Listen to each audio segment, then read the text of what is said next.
السلام عليكم، ازيكم يا حبايبي؟ عاملين ايه؟ يا رب تكونوا كده دايما بصحة وسعادة يا رب. النهاردة كده انا حبيت بقى اوريكم اليوم بتاعي يعني، وغسلت المواعين كده.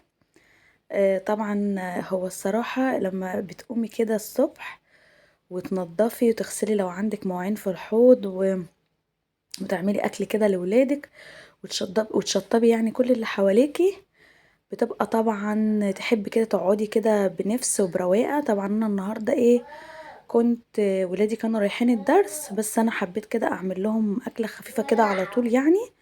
فقمت كده على حيلي، والله يا جماعه كنت مكسله، ما كنتش قادره اقوم اعمل اي حاجه، لان انا طبعا كنت واقعه على رجلي وربنا اللي يعلم. كنت قايمه بالعافيه، كنت قايمه بالعافيه يعني اعمل لهم الحاجه وكده. هم قالوا لي يا ماما، وقفت بقى كده والله يا جماعه، بس مرضتش طبعا ان انا ايه، انا عندي طبعا مواعين في الحوض زي ما انتوا شايفين كده.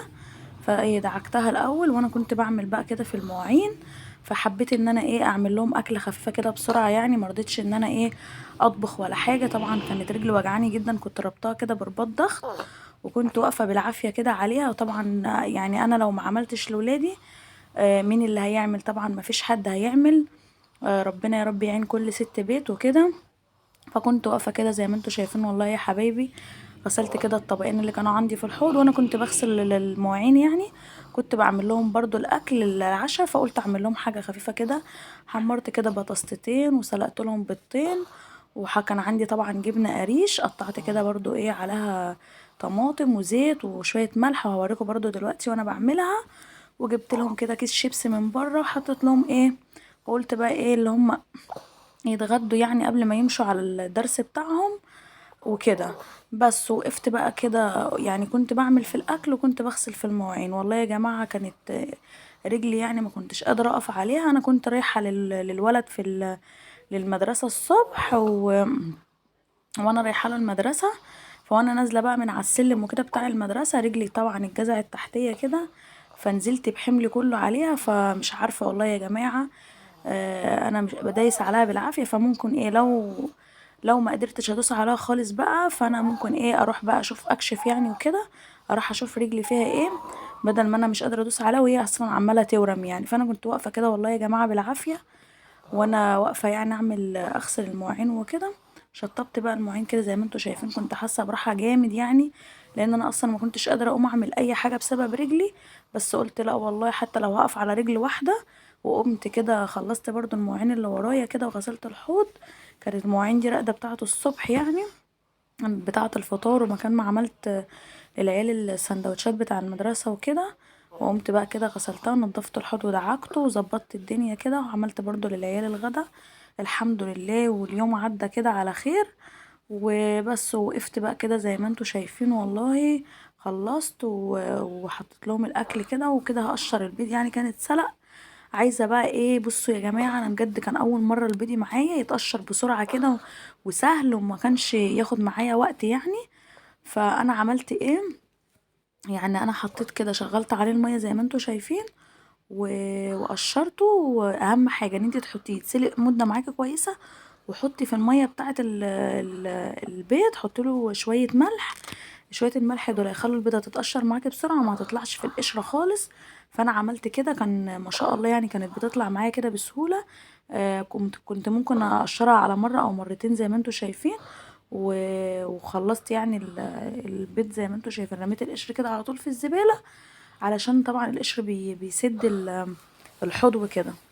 وبس يا جماعه كده حطيت بقى الاكل للاولاد وحطيت لهم كلو. طبعا بعد ما خلصوا الاكل وكده، انا بقى شلت الصينيه بتاعه الاكل وكنست مكان ما هم كلوا برضو. وبعد كده بقى رحت يعني غسلت بقيه المواعين، وغسلت برضو البوتاجاز وكده. وعايزه اوريكم بقى ايه، يعني انتوا شفتوا كده اطباق شعريه كده في اول الفيديو. هوريكم برضو الطريقه بتاعتها وانا بعملها ازاي. طبعا هم جم بالليل كده قالوا لي يا ماما احنا عايزين ناكل حاجه مسكره، وانا ما كانش عندي الصراحه حاجه مسكره يعني، اي حلويات في البيت، بيض او اي حاجه ان انا اعمل لهم حلويات يعني. فانا قعدت افكر، كان عندي كيس شعريه، فقلت اعمل لهم بيه حاجه يعني مسكره ياكلوها. فانا طبعا هوريكم برضو طريقه الشعريه المسكره دلوقتي وانا بعملها. في اخر الفيديو هتتفرجوا عليها طريقة تحفة وجميلة جدا. هي هتجيبي كيس الشعرية طبعا وهتحطيه طبعا في الحلة وهتقلبيه تقلبتين كده لما يحمر معاكي، وتكون حاطه اهم حاجه الشعريه المسكر دي عايزه زبده، ما تحملهاش بزيت، هي لازم بزبده. هتطلع كده معلقتين زبده وقلبتها، وبعد كده كيس فانيليا وزودتها ميه وسبتها تتشرب عادي وتستوي خالص على النار، ورحت مقدماها في الاطباق. وهتشوفوا دلوقتي الفيديو بتاعها وانا في اخر الفيديو وانا بعملها، وطريقتها تحفه جدا وحاجه كده مسكره، وينفع ان انتي تاكليها بالليل حاجه خفيفه برضو وكده يعني. وبس يا ريت بقى يا جماعه اللي اول مره يتفرج على القناه بتاعتي يا ريت يشترك له في القناه، يعمل لي كومنت حلو كده، وما تنسوش بالله عليكم اللايك. وقناتي اسمها ام العيال في البيت بيتي، يا ريت تشتركوا لي في القناه بالله عليكم، كل اللي يخش على القناه يتفرج عليها. لو عجبتكم القناه وعجبكم المحتوى بتاعي، انا المحتوى بتاعي زي ما انتم شايفين محتوى طبخ، محتوى روتين، اي حاجه تخص البيت يعني. ولو انتوا عايزين اي استفسار عن اي حاجه عادي، اي عروسه عايزه تسال عن اي حاجه، اي اكله، اي حاجه في البيت، هي ممكن تتصل تقول لي يعني في التعليقات وانا هرد عليها ان شاء الله. بس ولو عايزين اي حاجة ممكن تقولولي. بس يا حبايبي، وقبل اي حاجة عايزاكم تصلوا على النبي وتذكروا الله، وما تنسوش بالله عليكم الذكر الله باستمرار، وتصلوا على النبي طول ما انتوا واقفين، والاذكار بتاع الصباح والمساء والله يا جماعة.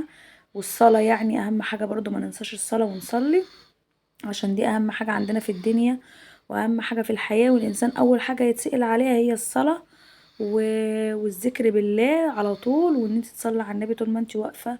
ده انت عارفة طبعا، اكيد اي حد عارف ايه فوائده، وبيديك بركة في البيت ورزق في البيت وفي اولادك، حتى لو ما اداكيش في فلوس ولا حاجة هيديكي برضو صحة في اولادك ورزق في اولادك. وربنا يا رب يعافينا كلنا ويسترها معانا في الايامين اللي احنا فيهم دول الغلا وكده ويشفي مرضانا ويرحم موتانا.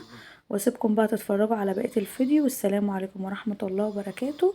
وما تنسوش تشتركوا لي في القناة، وما تنسوش اللايك بتاعكم الجميل.